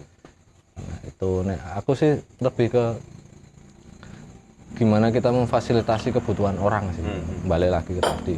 Karena Kanisius itu kan sebenarnya lembaga yang kita tahu tentang keagamaan ya. Tapi realita di lapangan yang nongkrong kan banyak kan wong hijaban. Malah sing ibaratnya ini suatu menurutku ya fenomena juga. Gimana sebuah lembaga yang sifatnya mungkin dekat dengan keagamaan tertentu tapi endingnya terbuka untuk multirasial. Itu suatu terobosan yang ibaratnya dilakukan Kanisius itu bagus juga. Tapi tujuan utama sebenarnya mirip, Mas, mendongkrak buku. Karena bahwasannya sekarang ini buku itu kan mulai agak ditinggalkan ya. Karena ada e-book lah, ada apa, dan ada gadget. Gitu ya. Jadi intinya kan orang itu jadi lebih mending nonton drama Cina sing wis jelas endingnya kepiye daripada nonton buku sing mbuh iki kelanjutannya apa to. Ya simpelnya seperti itu. Ya itu kayak Pak Menteri ya, nonton hiburannya kan ya drama Cina tuh. Sing wis jelas ketebak iki endingnya kepiye gitu loh. Walaupun ceritanya itu sama semua, modelnya wae sing beda-beda. Tapi kan sifatnya adalah relaksasi tuh. Bukan cuman yang ditinggalkan itu bahwasanya buku itu kan jendela ilmunya. Makanya selalu tak kasih di spot-spot tuh ya satu area ibaratnya perpustakaan mini lah yang isinya mungkin belum semua penerbit tapi yang jelas yang punya Kanisius ada. Terus kita sering ada bayar suka-suka untuk buku, Mas. Oh iya toh. Jadi memang tak kasih. Aku di info no bajiku nek bab kuwi. Kene iki lak yo duwe perpustakaan, bendino kudu ditambah koleksi. Jadi kan intinya di situ tuh ada beberapa buku yang mungkin yang dari Kanisius. Mereka yang ngasih limitasi sih buku apa wae yang akan keluar gitu. Itu intinya seperti kantin kejujuran, Mas. Oh gitu. Enggak ada tarif. Oke. Silahkan ambil berapapun, bayar piro. Beh. Teman-teman, book lover. Nah, harus main ketakon. Cuman berarti. Mungkin ya terbatas. Ya terbatas. Berarti kan harus rajin-rajin datang ke sana, Pak. Ya kan? Supaya dia tahu kapan agenda itu berlangsung. Terus, biasanya di momen-momen Agustus, September itu ada bazar buku murah. Di Kanisius itu biasanya ada seperti itu. Makanya nek teman-teman suka baca ya monggo. Dipantengin kan pasti sering kok. Berarti tiba-tiba ada meja isinya kok buku kabeh ditoto karo ono toples kerupuk biasanya, Mas. Oh iya. Toples itu. Kuwi wadah duit. Iya. Oh, ngono. Karena sifatnya kan kantin kejujuran. Wes ngeri tenan, dan luar biasa. Jadi mau ambil berapapun atau bayar 2.000, 5.000 terserah. Karena itu satu program kita yang untuk meningkatkan minat baca. Yang kedua, ya biar anggapannya tidak hilang esensinya Kanisius sebagai percetakan yang udah 100 tahun lah. Itu. Iya. Luar biasa memang. Kan ya Januari itu sebenarnya momen kenapa dipilih Januari karena ulang tahun Kanisius juga. Oke. Makanya jadi agenda rutin barengan rutin lah ya. Barengan. Iya. Terus kalau yang di sini kenapa namanya nunggu kowe, Mas? Kan ini sesuatu nama yang wah iki ngenteni terus iki dadine. Ya kita kan harus menunggu. Wis ngerti tenan. Menunggu momen yang tepat. Piye gue filosofine apa, Mas? Mbok diceritani nunggu kowe iki. Ya ben ibaratnya loh, Mas. Itu sebenarnya filosofi sing jatuhnya mungkin bercandaan ya. Nek WA-an iki janjian iku ning ndi aku nunggoni kowe. Oh, ngono ceritane. Ben lokalitas banget lah ya Jawa jadi ya. Secara apa? Otak itu lebih mudah untuk masuk gitu. Kan dua kedai yang sebelumnya dikelola Mas Faris itu kan kental dengan angka-angka lah. Ini nggak dikasih angka, Mas. 999 misalnya apa 888 kan biasanya angka keberuntungan apa 666 gitu. Nah, itu kan sebenarnya entitas perusahaannya sih, Mas ya. Kalau 1918 kan berdirinya perusahaan Tersebut. Tarumatani itu. Terus 1922 itu berdirinya apa namanya? Yayasan Kanisius kalau nggak salah. Jadi perkumpulan Kanisius itu 1922. Itu sebenarnya kode untuk nek di kita loh. Ya kode untuk brand. Oke. Nah di sini kodenya nggak pakai angka. Nggak pakai angka berarti kan bukan company. Oh, bukan company iki berarti. Berarti nek bukan company opo iki? Ya. Maksudnya kan kita ya investor kan ada personal, ada satu perusahaan. Oh, oke. Tapi kebetulan beberapa proyek kemarin kan dapetnya perusahaan. Sampai dicap spesialisnya gue perusahaan terus sebenarnya enggak ya. Mau rezeki ini. Rezekine neng kono. Rezeki ini neng kono. Nek kita santai we menjalani itu. Nek kopi yang paling disukai Mas Faris apa? Yang sampai sekarang nih selalu kalau misalnya ngopi nek ra kuwi ora pas ngono lah. Sebenarnya aku pasti single origin. Mas. Single Mesti. origin spesifik dari daerah mana, Mas? Nek spesifik tuh aku nggak ada yang ini sih ya Mas ya. Nek tak ibaratnya nek seneng banget sih ya. Aku dulu suka banget sama Kayu. Ora luar sih malah. Oh, malah kopi luar tuh. Opo, Pak? Kolombia. Ya model-model kayak Panama. Oh, wih ngeri dulu. Kopi-kopi larang, bos. Jadi aku dulu sering Mas beli ibaratnya 200 gram sing ibaratnya punya roster-roster besar lah. Jadi cuman sebatas ben aku ki reti. Bedone kopi Indonesia dengan kopi luar tuh apa satu. Terus nek di lokal sendiri sekarang aku banyaknya memang lebih condong ke arah Sumatera. Ya, entah itu Gayo, Kerinci. Banyak kan arah-arahnya yang tes notel yang tak suka itu di arah situ. Tapi nek ibarat semua kopi selama itu Arabica sih aku minum. Robusta juga minum, cuman kuantitasnya nggak sebanyak Arabica.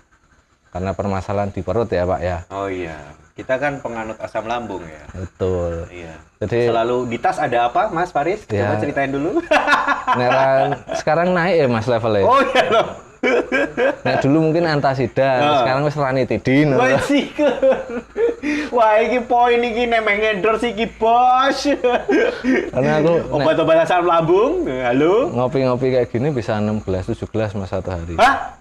Sekarang? Sekarang. Wah, cikur aku tak batasi 2 loh. Berarti isih kuat lambungmu, Pak. Ya masih kuat, teman kan kembali ke kesehatan masing-masing, pola makan. Yang pentingnya mangan sih tuh. Tapi sekarang relatif subur lah. Kalau dulu saya ketemu beliau ini kurus sekali nih. Menandakan bahwa dia pengopi sejati gitu kan. Tak pikir dikurangi, ternyata malah ditambah 7 cangkir, Pak. Gila.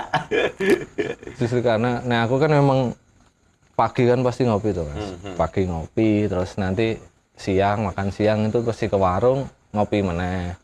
Kalau nek ono tamu ya mesti ngopi meneh. Karena nggak mungkin ibaratnya jarang lah ibaratnya aku nemoni tamu iki orang nggawa kopi gitu. Mas Faris ini berarti kan wis pirang tahun yang kopi ya? Suwe banget ya bisa. Bar di mana tahun piro ya? Ya wis suwe banget berarti kan 10 tahunan ya? Oh, 10 tahunan lah ya. Masih ini Mas, masih optimis di bidang kopi karena banyak orang yang bilang bahwa kopi itu tidak bisa membuatmu kaya ngono kan. Sementara orang-orang kaya itu bermain kopi sekarang kan gitu. Asmi statement wingi aku mau ning tweet scale loh. Kopi tidak bisa, orang-orang kopi tidak segera kaya tapi dia bermain kopi gitu ya. Sementara orang-orang kaya sekarang bermain kopi, buka kedai dan lain sebagainya. Ya, Masih optimis? Prospek itu masih optimis Mas. Terutama Jogja ya. Dengan persaingannya sedemikian rupa Mas, ada 3.000 lebih kedai kopi. Lah mahasiswanya bentar nambah kok Mas. Mari kita. Lah sekarang logika loh. Kita ngeliatin mahasiswa lah. Setiap tahun tuh berapa puluh ribu mahasiswa masuk. Dibandingkan yang keluar ya.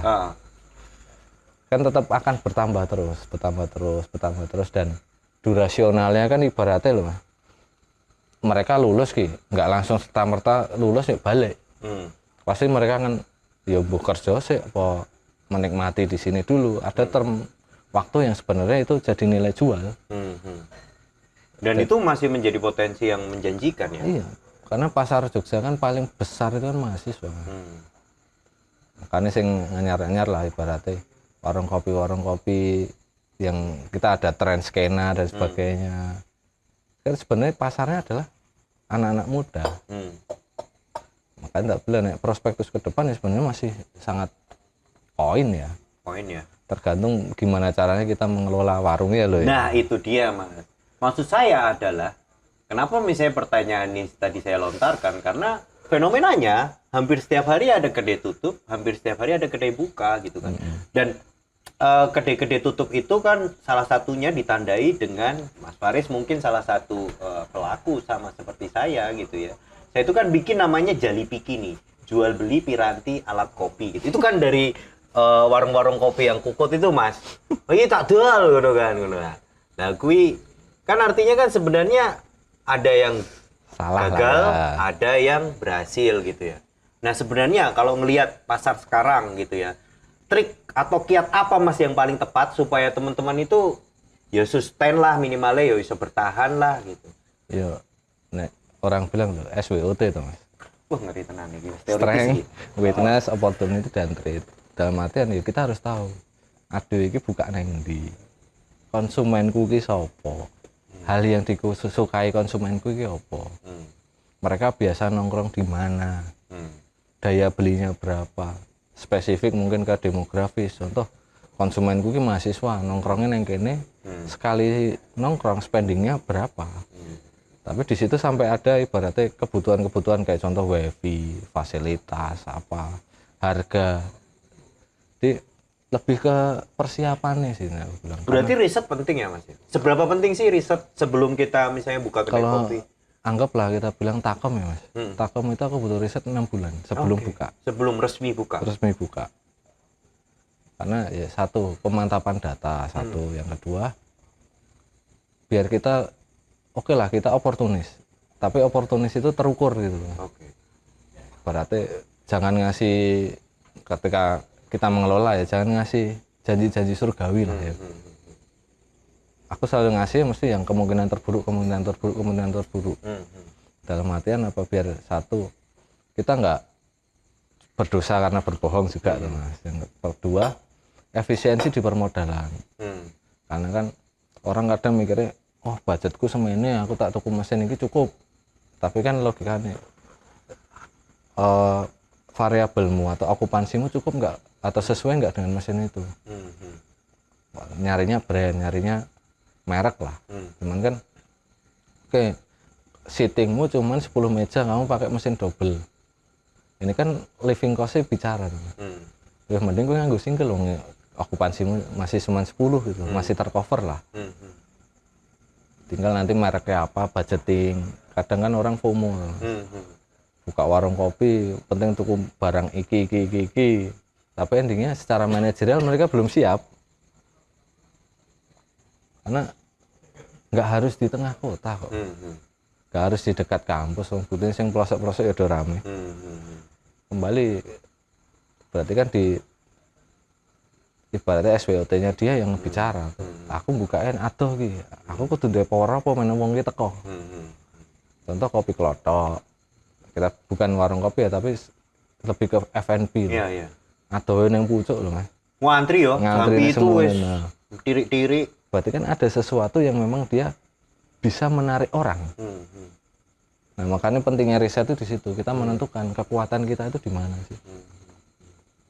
Nah, baik itu produk, fasilitas, konsep, terus opportunity ini apa wae, sopo sing atuku, kemampuan daya belinya berapa, terus weaknessnya apa, waduh berarti aku kudu kepiye.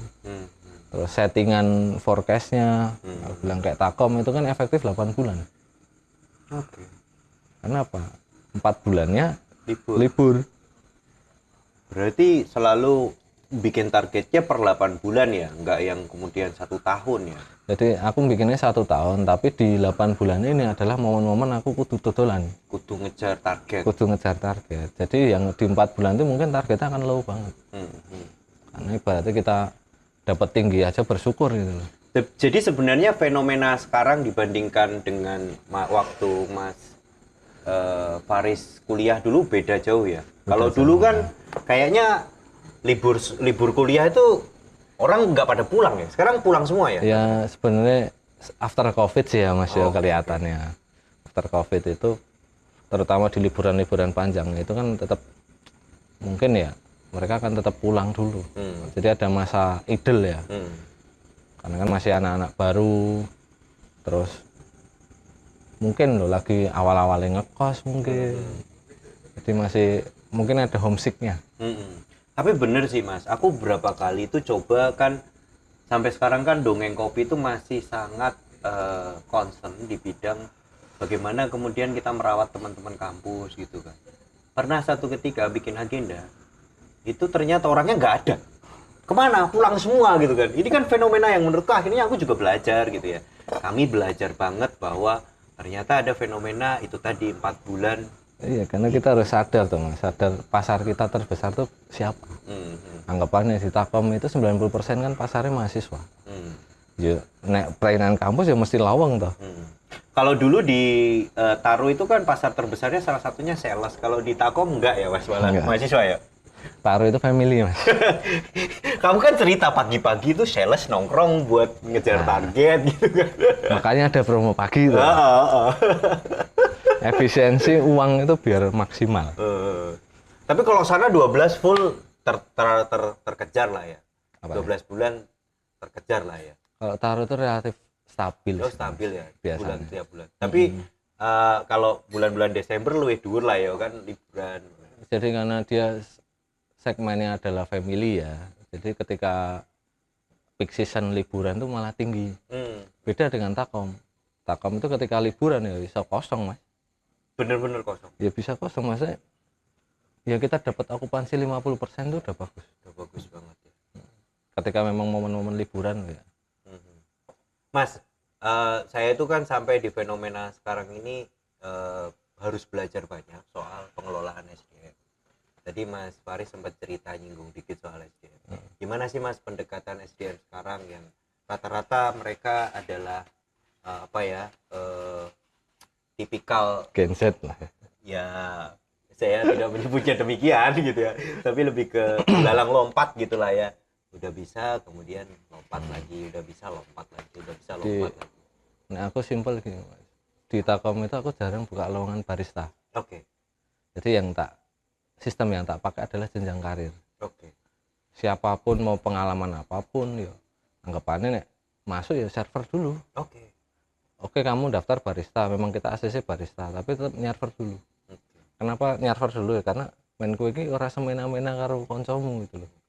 Itu yang ngerasa kesel server. Jadi ketika kamu masuk ke bar nanti, ya setidaknya kamu pernah merasakan jadi server. Tuh, jadi lebih gampang ibaratnya ada masalah itu lebih mudah untuk penyelesaiannya. Terus yang kedua itu treatment di salary, fasilitas. Aku selalu bilang ya intinya semua itu bertahap. Makin lama kamu bekerja, salary pasti akan ngikutin. Yang kedua, loyalitas tuh Mas. Terus yang kedua jenjang karir. Karena dari server pun sekarang ada stafku yang udah jadi manajer. Berarti sangat loyal itu ya? Ya sekitaran. Menempuh berapa lama tuh dari server tiba sekarang sampai melompat ke manajer itu? Sampai naik ke manajer? Sekitaran 3 tahunan. Dari server 1 tahun server, terus 6 bulan dia jadi HT, naik ke bar, baru naik ke SPV, baru ke manajer. Jadi lebih, nah aku sih. Berarti sebenarnya jenjang server itu termasuk untuk penyaring ya Mas ya? Ya, karena hal terberat di kita di F&B kan service tuh Mas. Siji kowe sing dunek-dunekke konsumen dhisik dhewe. Sing mubeng-mubeng ngeterke panganan cleaningan ya kowe. Jadi secara fisik kan dia habis tuh. Tambah nanti emosional feelingnya yang kena ketika anak operasional yang produksi lah, contoh panganannya kok rasa sesuai, ombene rasa sesuai, kan si during-during pertama server. Jadi ada kesiapan mental sebenarnya dari server itu. Satu, problem solving. Yang kedua, emosional control. Ibaratnya gue during-during itu kudu iso senyum. Terus gue oleh langsung ngantem tuh. Karena anak-anak kadang-kadang emosi langsung bodo amat tak kampleng. Nah, itu. Jadi screeningnya sebenarnya di server itu. Karena yang berhubungan langsung dengan konsumen. Basicnya kita F&B kan yang kita jual paling besar adalah service. Iya betul. Yang kedua produk. Produk adalah pendukung ya? Karena cenderung lah ibaratnya oke pangananmu enak tapi nek kowe pagep lah ya wong males teko. Iya, betul. Mending GoFood toh, Bro. Aku sih gitu. Jadi tak screening dari server, terus ada pelatihan nih sampai jenjang karir ya, jenjang karir. Biasanya dari server ke bar atau ke kitchen, tergantung pemilihannya dia. Lu seneng masak apa lu seneng gawe kopi. Jadi aku sekali screening dalam artian ya nggak gampang sih kowe dadi barista iki. Kowe kudu nglakoni sik saka aku lebih seneng dari bawah. Iya, hal paling sederhana dan remeh-temeh. Karena nek masuk itu kan aku menghindari beli kucing dalam karung, Mas.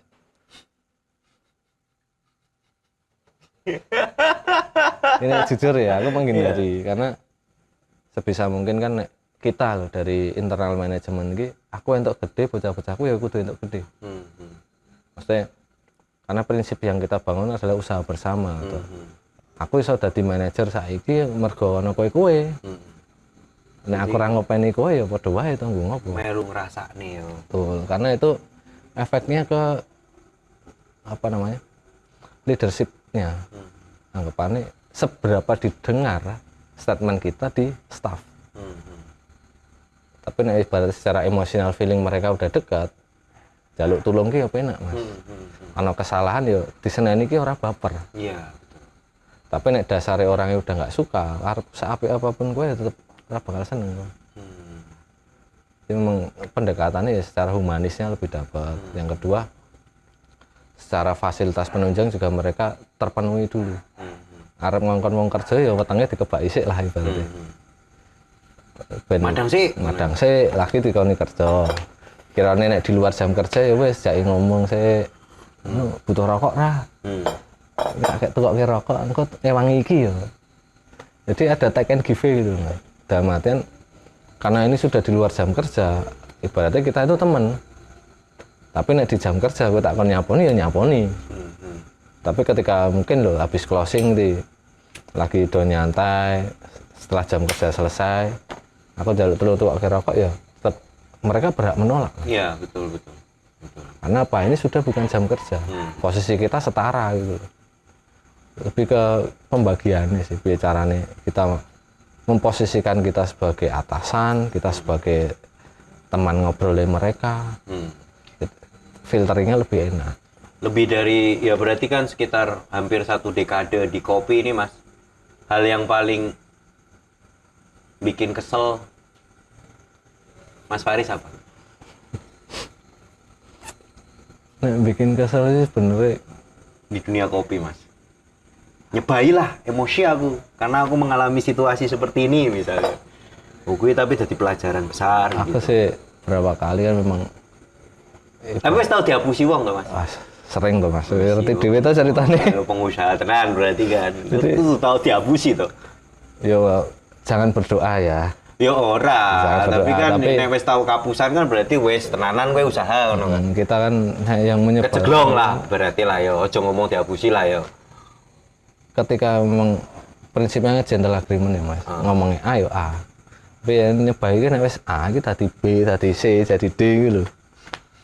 Ini kan mengganggu ya menurutku ya. Makanya aku ketika ikut di tim inilah aku bilang ya aku udah ada rule, aku ngene iki. Poinku A, B, C, D yang kamu tuntut apa. Jadi ada hak dan kewajiban itu tak bicarakan dulu di awal. Karena aku jengkel ketika ngomongnya A tapi tadi ini B. Itu yang paling tak jengkelkan ya. Karena kasus kemarin yang dulu mungkin Mas Renggo tahu ya. Kapusan lah, opo lah, warungnya kukut lah mungkin. Tapi kemudian mau kembali lagi di kopi ini kan kadang ada orang yang kemudian memilih untuk meninggalkan toh Mas. Kok iso hatimu tatak, mentalmu kuat kan ngono. Sebenarnya sudah sempat meninggalkan Mas. Oh, sempat. Kerja ning di Kacamata, keluarga dhewe bajigur. Saya bekerja menggunakan ijazah saya waktu itu ya. Kurang lebih 1 tahun. Tapi memang dari situ aku ada kesimpulan satu, ra cocok kita aku ngantor gitu. Gitu. Terus yang kedua, ya ngobrol dengan teman-teman sih. Ngobrol teman-teman ya wis. Mbok kowe ngene wae, kowe melu iki, kowe ngene. Oh ya sebisa mungkin aku selalu sharing toh sama teman-teman. Ya wis. yo gawe, yo tak melu, tak ewangi. Bukan karena ibaratnya semata-mata karena finansial ya Mas, cuman kita kan butuh nek kerja loh, butuh kenyamanan loh. Iya, salah satu faktor orang bertahan itu bukan hanya soal finansial. Dan saya ini tipikal yang nggak nyaman ketika aku harus ngantor jam 7 esok, dandan rapi, katoknya kain. Sepatu lancip, Sepatu ojo lali, lancip. Pak. Nah, aku paling nggak nyaman di situ karena jujur seumur hidup ini saya pakai jasnya cuma 2 kali. Satu saya wisuda, yang kedua saya nikah, itu aja Pak. Selain itu hampir nggak ada kaosan ya. Sampai saya ada stigma loh dari teman-teman yang karena kita berurusan dengan company ya waktu di Kanesis itu. Oh ayo saya amburadul dandanan ini saya dhuwur posisi nih Mas. Tapi kan dulu aku inget banget ketemu pertama kali sama Faris ini kan ini tuh apa? Bersama musik ya. Isih ora Mas kowe dolanan musik, bergaul dengan teman-teman musisi gitu ya. Masih nggak? Sekarang ya jatuhnya dengan teman-teman yang ngisi sih Mas. Karena kita kan sering sharing tuh. Kowe nek pengen entuk awareness gede, kowe nggawa lagu ngene-ngene iki lho. Karena kan ya kita bicara sebagai brand ya. Nang Takom kowe nek nggawe metal-metalan ora mungkin masuk. Ya lagune sing ngene iki lho. Cah senja-senja senja terus ya yang kapan timingnya, berarti kamu main jam 7 sampai jam 11. Kapan kowe nganggo high beat sing ritmenya dhuwur, temponya dhuwur, kapan kowe slow. Kapan kamu countdown, itu kan kita selalu ngobrol tuh. Karena basicnya aku neng bar di mandi saya kan ngerti dhewe to, Pak. Hari ini lagi isinya wong sapa, kok musiknya ngene ya. Kan diatur diselaraskan dulu, lah diselaraskan lah ya. Karena basicnya kan kita suka musik juga, pendengar lah ya, tapi kita juga membawa brand yang harusnya disesuaikan toh kebutuhan brandnya opo. Ya profesional lah. Jadi nggak cuma hobi tapi sebisa mungkin hobi yang bisa menjadi ladang pendapatan. Itu PR yang ngono Mas. Kalau di sini ada live musik juga nggak Mas? Belum ya. Oh belum ya. Karena di sini kan ditujukan sebenarnya poin utamanya untuk transit tadi. Oh, oke. Transit ini ya dari bis-bis pariwisata. Bis pariwisata. Karena memang kita kan settingan di sini kafe itu untuk daily aja. Tapi secara poin penjualan itu sebenarnya kita dari transit. Ya nggak menutup kemungkinan kafe itu bisa jadi pendapatan utama. Cuman secara fasilitas di sini kita lebih mengarahkan utamanya untuk transit. Karena satu parkiran kita luas juga. Gede banget Gede banget. Ini berapa hektar toh? Enggak nyampe hektar sih Mas. Oh, oke. Berapa ribu? 2000. Oh 2000 ya gede banget John, Pak Ijo. 2000. Jadi ditujukannya untuk memang acara-acara kapasitas besar. Tapi nek daily kita aktivasi ya paling ya ayo jogging bareng. Yang sering terjadi di situ jogging bareng sore-sore. Terus naik pagi ya do senam. Jadi membuka komunitas lah Mas. Walaupun kita secara kafe itu bukanya sore, tapi nek memang aku pengen senam ning kono esuk ya bisa, fleksibel aja. Hal yang paling menyenangkan Mas, ngurusi warung kopi, menekuni dunia kopi, berkecimpung di dunia kopi apa Mas? Ranon teh Mas. Ranon teh ya. Yang paling seneng lah, yang paling diingat gitu kan. Warungnya rame untuk duit tuh. Wes. Kita orientasinya duit nih. Yo, sih bener sih. Bener loh. Tapi goro-goro kita basicmu akunting deh. Jadi ya, ongko, ketemu ongko, seneng. Karena di masa lalu akunting itu menyebalkan karena yang dihitung nggak dipegang kan. Nah sekarang sih aku lebih cenderung gitu. Ngeliatin kan, ya banyak yang bisa tak pelajari. Gitu. Satu, apalagi ketika aku di distribusi ya Mas ini. Kelakuan warung kan yo beda-beda. Terus statement-statement bayar dan sebagainya. Tapi nek secara hobi ini nek tak bilang seneng warganya kan kenapa tadi warungnya ramai untuk duit? Karena basicnya hobi yang dibayar. Jadi anggapannya aku ngelakoni hobiku dolanan kopi, tapi aku untuk duit gitu loh. Dan luar biasa ini. Hobi yang dibayar teman-teman ini privilege loh, kan nggak banyak orang yang demikian kan gitu ya. Kadang kan orang menjalani hari-hari dengan terpaksaan gitu kan. Kadang kan orang itu tidak bersabar Pak. Wis ngeri tenang. Kenapa tak bilang untuk tawaran lompat. Tapi kan semata-mata kan kita harus menilai juga tuh. Ngopo aku kudu neng kene. Ya basicnya ramung duit jane. Aku untuk apa sih neng kene selain finansial ya, nek finansial kan kembali ke pribadi Jaringan masing-masing pasti kan ya. Jaringan. Oh, ngeri banget saiki jaringanmu. Terus ilmu nih. Cara kita treatment itu kan setiap warung kan pasti beda. Ono sing diterke nang meja, ono sing dikei pager jemok dhewe. Impact-nya apa sih? Dan nek kita buka warung sendiri kan ngetokke modal nggo sinau. Nek kita ikut orang kan anggapannya oh ngene kita. Jadi ilmu itu yang mahal. Ilmu itu yang mahal, teman-teman. Ini sesuatu yang jadi kata kunci yang perlu digarisi gitu ya, bahwa ya sebenarnya tidak semata-mata kadang kan kita sekolah itu kan bayar ya. Nah, ini ilmu ini larang nih gitu. Dan hari ini kita belajar banyak sama Mas Faris Nurhalim. Terima kasih banyak Mas Faris sudah menyempatkan waktunya. Senang sekali kami bertandang ke Nunggu Koe, ketemu Mas Faris. Hari ini kita tandang ke Nunggu Koe, besok tandang kemana lagi. Terima kasih sekali lagi Mas Faris. Sampai jumpa di tandang berikutnya. Berapa jam, Pak?